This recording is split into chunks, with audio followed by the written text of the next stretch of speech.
श्री सुखदेव जी महाराज सम्राट कर्मयोगी परीक्षित को श्रीमद् भागवत की कथा सुना रहे हैं।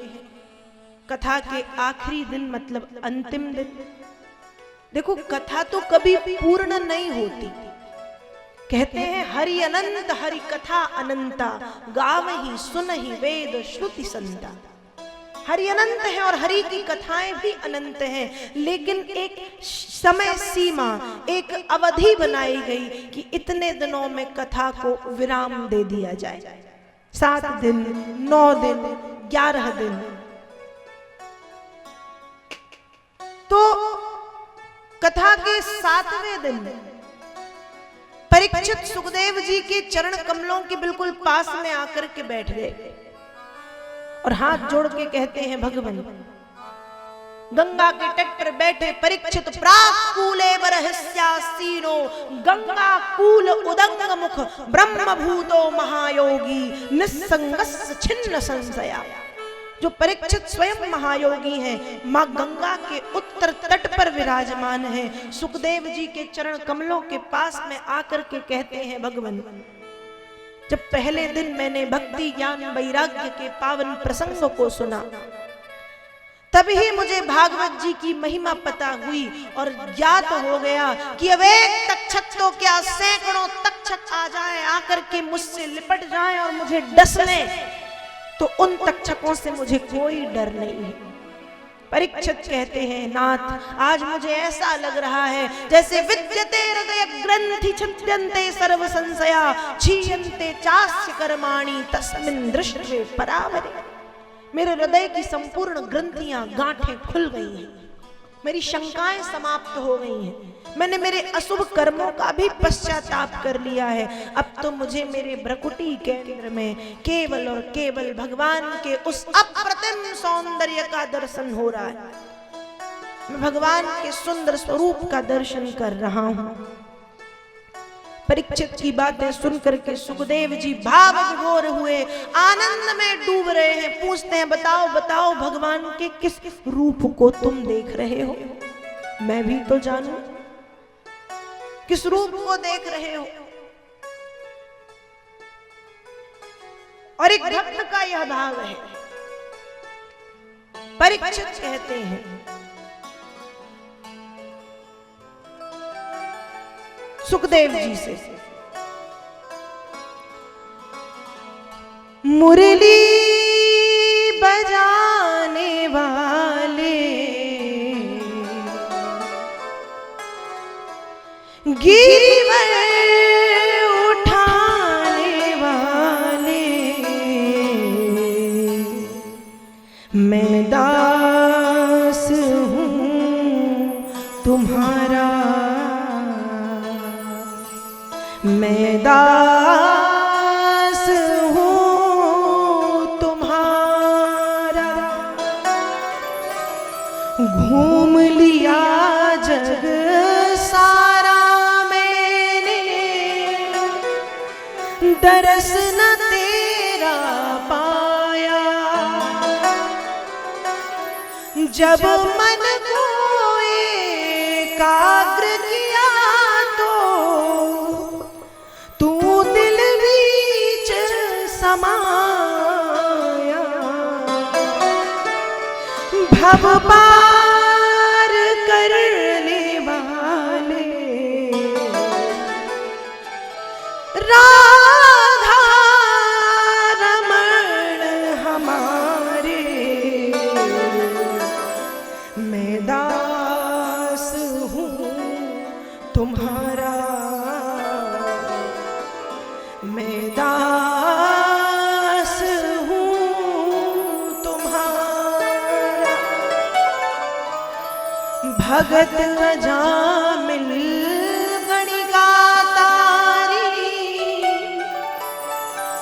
मुझको क्यों बिसराया?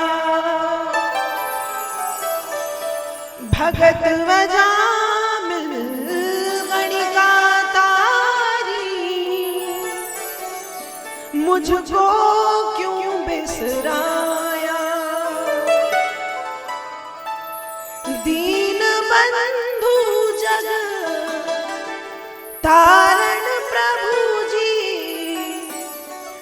नाम तुम्हारा गाया,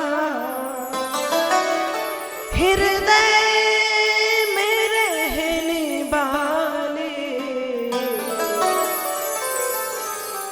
बाकी बिहारी हमारे, मैं दास हूँ तुम्हारा, मैं दास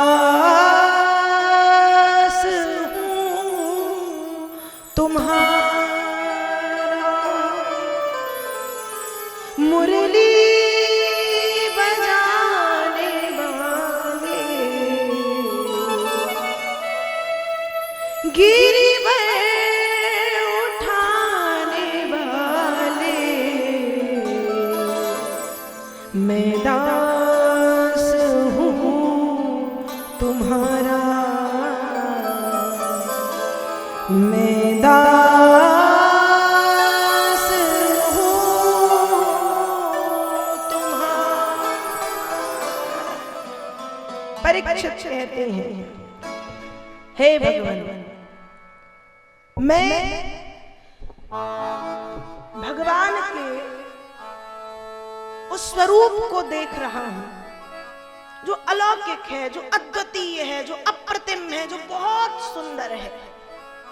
मैं भगवान के उस करुण स्वरूप को देख रहा हूं जिस कृष्ण ने खंबे से निकल के प्रहलाद की रक्षा की, जो कृष्ण साड़ी बनकर के द्रौपदी के शरीर से लिपट करके उसकी लाज को बचाते हैं, जो जंगल में ध्रुव के लिए प्रकट होते हैं, जो कभी कच्छप बनते हैं, कभी मत्स्य बनते हैं, कभी मोहिनी बनते हैं, कभी परशुराम बनते हैं, कभी राम बनते हैं, कभी कृष्ण बनकर के भक्तों का तरण तारण करते हैं। हे भगवान, उन दीन बंधु करुणा वरुणालय भक्त वत्सल कृपा सिंधु भक्तवान कल्पतरु अखिल ब्रह्मांड नायक सच्चिदानंद प्रभु का दर्शन मैं मेरे भ्रकुटी केंद्र में कर रहा हूं। जो दर्शन कभी प्रहलाद ने किया था, जो दर्शन कभी ध्रुव ने किया था, जो बाणों की सैया पर लेटे हुए पितामह भीष्म ने किया था, जो दर्शन द्रौपदी ने किया था, उसी दर्शन को मैं कर रहा हूं। सुखदेव जी ने जब परीक्षित के ऐसे भाव सुने, सुखदेव जी के नेत्रों से अविरल अश्रुपात हो रहा है। वाह परीक्षित वाह, भाव में डूबे हैं दोनों, क्योंकि अब समय है परीक्षित के जाने का और भागवत जी की पूर्णता का। और वह तक्षक जाति का काला नाग अपने विस्फूर्ण ओठों के कोनों को चाटता हुआ, अपनी जीभ लपलपाता हुआ, फुसकारता हुआ बड़ी तेजी से चला आ रहा है। आकर के उसने बहुत छोटा सा रूप बनाया, अंगूठे के बराबर। वहां पर कुछ फूल रखे हैं, उन फूलों के भीतर वो प्रवेश कर गया। परीक्षित ने पुष्प हाथों में लिए और उन पुष्पों को हाथों में लेकर के परीक्षित नेत्र बंद करके ध्यान कर रहे हैं। वरहा पीडम नटवर बपुः कर्णयोः कर्णिकारम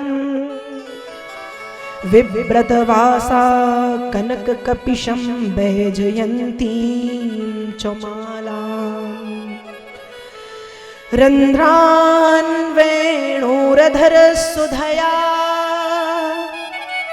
पूरयन् गोपवृन्दै वृन्दारण्यं स्वपदरमणं प्राविशद्गीतकीर्ति।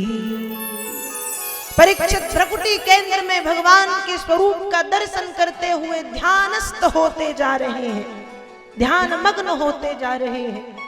और यहाँ वह तक्षक जाति का काला नाग चला आ रहा है। पुष्प में प्रवेश किया, परीक्षित ने पुष्प हाथ में लिए और ध्यान कर रहे हैं। जैसे ही परीक्षित का ध्यान संपन्न होता है, परीक्षित मानो कह रहे हैं, इतना तो करना स्वामी, जब प्राण तन से निकले, गोविंद नाम लेके तब प्राण तन से निकले। श्री गंगा जी का तट हो, जमुना का वंशी बट हो, मेरा सांवरा निकट हो, तब प्राण तन से निकले। और जैसे ही परीक्षित का ध्यान संपन्न होता है, तक्षक ने परीक्षित को डस दिया, और जैसे ही डसा, ब्रह्मभूतस्य राजर्षे देहो हि गरलाग्निना बभूव भस्मसात् सद्यः पश्यतां सर्वदेहिना।